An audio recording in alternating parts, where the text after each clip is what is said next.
I'm thinking about why I'm on stage sharing this vision with you, many times I go back to my family, a little bit about who I am. I was born in a refugee camp in Thailand, and the vision was because we were escaping persecution of the communists in 1976.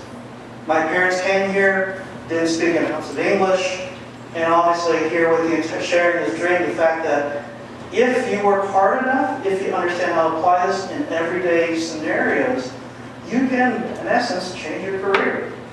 This is an opportunity that's really important for all of us, because what's important is that over the next 10 years, just 10 years, what's important is the fact that there's $10 trillion out there for each one of us. And that's an estimate by Forbes magazine over the next 10 years. And the reason why you guys are here today is not to talk about Mary Kay, right? It's not to talk about some multi-level marketing. It's the fact that it's going to impact all of us. I have a global responsibility at Blue Prism. I travel all around the world. This year, I probably put 600,000 to 700,000 miles on a plane. I'm rarely actually home here in Dallas. Dallas is home for me. My wife and daughter lives in Toronto, so we commute. That's our commute. And the fact that I'm here to talk to you about tech and you're here to listen and share some ideas is very important. And so one of the things before we jump into talking about the panel, and one of the things I want to talk about is how fast the world is moving today. This is the Starship from SpaceX. Elon Musk is taking humans to Mars and beyond with this spaceship. I mean, you think about that. My daughter is 10 years old. In 20 years, she could be living and working on Mars. It's crazy. It's the craziest thing. And when I sit here and I think about what life is going to be like 20 years from now, 5 years from now. And so this is a famous quote that if you go to YouTube, and I pick this off of there, it says, if the design takes too long to build, it's the wrong design. The tendency is to overcomplicate things. We tend to think like that as human beings. So when you think about innovation, and you think about how fast things are changing, and the fact that every one of us has an opportunity to grab a hold of that $10 trillion over the next 10 years, it's about making things simple. It's about understanding how to apply this technology. And you're going to hear a bunch of buzzwords today. After my presentation, there's a buzzword bingo. So we have Amazon gift cards for you if you knock down those words right. And so that's the point. But the point is that there's a lot of information out there that's available. I gave some numbers up here for you. Before I ask what these numbers are, I'll show you what they are. Show of hands of background in technology. Any developers, software developers in the room? Show of hands of business management folks, professional folks, non-techies. Great. Show of hands of angel investors, VC funds, those type of things. We got, okay, this is the guy with the money back in the back. He's buying drinks all night tonight. But that's important. Anybody I missed? Anybody I missed? I want to make sure I didn't miss anybody in the room. The Mary Kay people. Oh, the Mary Kay. We got plenty of those too. And so, the point of this is the fact that all these numbers, and I'm going to call them out as you see here, 1%. 1% of all ideas become commercialized. Think about that. If you have an idea, you put 100 people in a room, only one would be able to make any money out of it. All right? This is important because as we look how technology will change the future, 5 to 10 years from now, if you want to open up a coffee shop in downtown Dallas, what you're going to do is pick up the phone and say, Siri, I have $100,000. I want to create a coffee shop. And Siri's going to ask you, where? And you will say, right here. I want to make a 20% margin on every coffee that I sell. And what Siri will do is go out into the supply chain, Amazon, whatever, buy all the coffee. A drone's going to deliver it to you. And all you're going to do And they'll probably have a robot making coffee for you, by the way. And all you're going to do is take a picture of yourself drinking coffee on Instagram. That's your marketing tool. And all of a sudden, you're going to have customers. That's the vision. That's what's capable now, today, with current technology. It's just not mainstream yet. 41%. 41% of all jobs that we have today will be gone.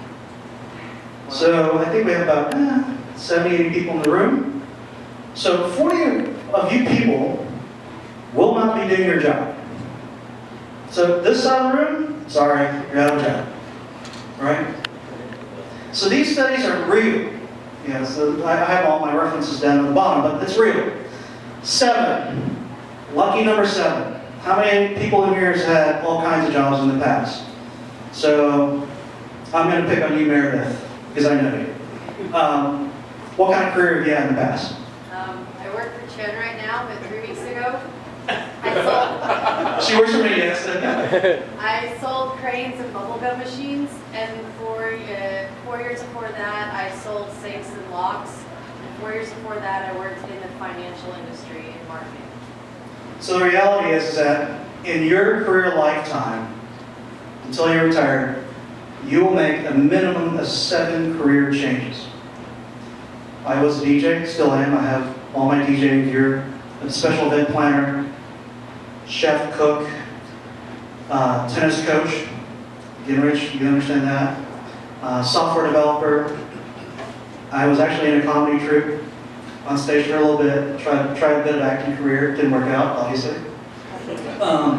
But yes, 7 career changes over the next 30 to 40 years of everybody's career. The number 6 here is actually pretty interesting. If you look at this Forbes global top 10 companies on the planet, 6 of them are tech companies. AWS, Microsoft, who else? Apple. Several of these companies. And the one that actually broke the $1 trillion amount valuation mark was Apple. It fell down because we're in a shaky market right now, but that's where we're at. $100 billion of productivity increase over the next 5 years. That's in the US. $100 billion of productivity gains. This means your company that you're working for today is probably going to get 10 to 100x time your work level. And how are they doing that? Through digital workers, AI, all these new emerging technologies. They still need the human brain to enable this technology, okay? And that's actually changing too. And then 500 million jobs. Yes, 40% of those jobs are going to go away, but there's going to be 500 million more jobs coming. And for those folks who work for Blue Prism and emerging technologies, you know what those jobs are. Those are the jobs that train the robots. Those are the jobs that figures out how to train an AI model, how to do work, and all these different new things. And what's important is the fact that the global market is changing. So these are stats. So in a former life, I was a data scientist. My job was to find and correlate data together. Try to find some sense out of the chaos. Try to understand how I can leverage this data. It was the greatest job because I can give a report to the CEO of a company and look at this nice dashboard and say, that's nice, I'll do my own thing. And then, hey, I gave him data. If he took the company down to crap, then it's not my fault, right? But when I correlate this data, what you're seeing here is 67% of recruiters cannot find qualified individuals. What's interesting here is the fact that why? It's because you have a mismatch between available jobs, specifically software engineers, sales execs, architects, and then folks who have actual skills, deliverable skills. Customer service agents, teachers, drivers. So there's a mismatch of skills. And then ultimately, if I say that I have all this job, I have all these people, something happens with my current employee base. So in that bottom left-hand side, what you're seeing is 13% turnover in the technology space. So we have about 100 people here. So 10 to 13 of you are already gone, looking transition to a different role. So the reality of the fact that you hear all those doom and gloom, the robots are taking our jobs, we're not going to have anything. Yes, they're taking jobs away, but they're not taking jobs away from the teachers and stuff. They're taking jobs away from the jobs that people aren't working. If you think about that, right? So if I have all this high turnover, and I'm a business, and that's my risk of my business, I'm going to replace that with something sustainable, something that makes sense, that I can control, right? And then what's happening on a global market, because I deal with that all the time, is the fact that countries like Japan, the US, Europe, our unemployment rate is below 3%. I happen to have 4 or 5 openings on my team as a technology developer, and I cannot find them. On average, to find a good software developer, it takes 9 months in the US. And in Canada, it might be a little different, right? So what that means is that there's a massive demand. So this chart's important. Take all that data I just told you. So how do we solve this problem? We have a couple of startups in here in the back, folks that I've talked to are doing some crazy, wonderful things. But $170 billion of investment over the past 5 years in emerging tech. Crazy. Let me tell you how crazy it is. It's almost a 40 years worth of investment in the space shuttle program. I've never seen $100 million. So I was trying to put that in the picture. This is to 2018. If we were to throw in the 2019 numbers, we are well over $200 billion of investment. So you think about that. Over the past 6 years, the money that's been put into AI emerging technologies is equivalent to 40 years of the space shuttle program. Soup to nuts. Crazy, right? So if you think about that, and you start to understand how technology is evolving over time, the technology itself, if I can get my screen to come up. Thank you. Tell me, show me, teach me. I started writing programs, geeky here. I started writing software programs when I was 13 years old. My mom, I love her to death, she just got back from Paris. She bought me this $3,000 piece of crap machine. Well, back then it was the top of the line, but this massive machine. You got these big old floppy, 5 1/4 inch floppy drive. I don't know if you guys remember any of that. I'm dating myself here. And I'm having to learn how to write DOS batch files. Literally typing out the commands, telling it what to do. Load this file, copy this file, make this directory, right? That's this stuff. That was primarily the first generations of computing. Telling the computer what to do. In the 80s, 90s, when we start to have an icon and a mouse, you're dragging things around, then you're showing the computer what to do. Click here, do this, do that. Take this icon, copy it over here. So it is in essence recording your actions. And for the music people in the room, it's almost like putting a mixtape together back in the old days, right? You listen to the radio, you love what you hear, hit the record button real quick, and then you give it to your girlfriend, and hopefully she likes it. Right? And so, where we are at today is actually very unique. The whole teach me. We're teaching computers how to learn. We're giving it a business process to say, okay, just like you teach a human being, we're going to hire a person. We're going to do a background check. We're going to make sure they have their W-4 information ready. We're going to look at their passport to see if they're really a person that we can hire. All those different processes now can be put together in our workflow. The computers themselves do not have to be told what to do or shown how to do it. We just tell them what we want, and it will build it for us. That's pretty crazy. So, what I also want to cover real quick here is the fact that there is a massive opportunity. So this is a study done by Gartner. For those folks who don't know who Gartner is the leading analyst firm that does all these different crazy research on technology. So this is what they call the Gartner Hype curve. So all the new technology coming is all the stuff that's going up to the mountain, and then all the, what they call the accepted technology is going to be kind of lagging towards, and then eventually those technology components will start to be more sustainable over time. The ones that don't live past the hype fall off. They die, they become the startups that nobody ever hears about.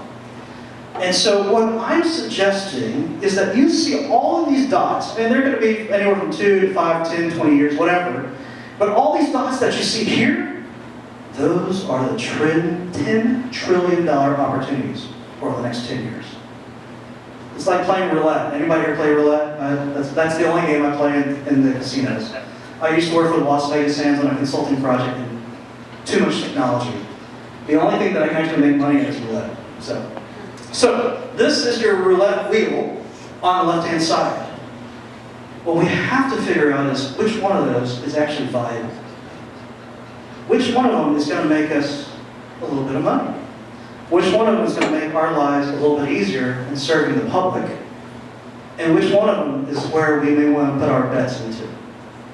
So, one of the things I want to talk about today specifically is that as we look at technology and how it's going to mature over the next 2 to 5 years, the bets we're going to place into these emerging technologies and saving and changing the future. Real quick, let me go off a tangent here because I have a bit of alcohol. Yeah. Okay. So if I go over, see, I had to drink. Anybody here watched the original Terminator? All right, Sarah Connor says, they're just going to change the fate, right? So this is kind of my moment to sharing with you is the fact that we're changing the fate of human right now. The stuff we know around these enterprise applications and business processes, in essence, it's almost like the Matrix. We're downloading that knowledge.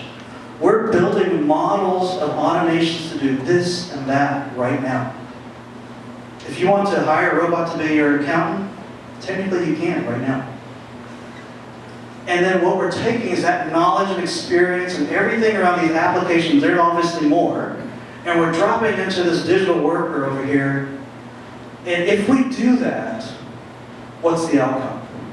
And that's part of our discussion on our panel today is the fact that if I take all my knowledge and experience and drop it into a machine, there's 3 things that I think could happen. 1, yes, we change the world. 2, the effect on the next generation. And 3, sounds very ominous, but the survival of humans at the emotional level.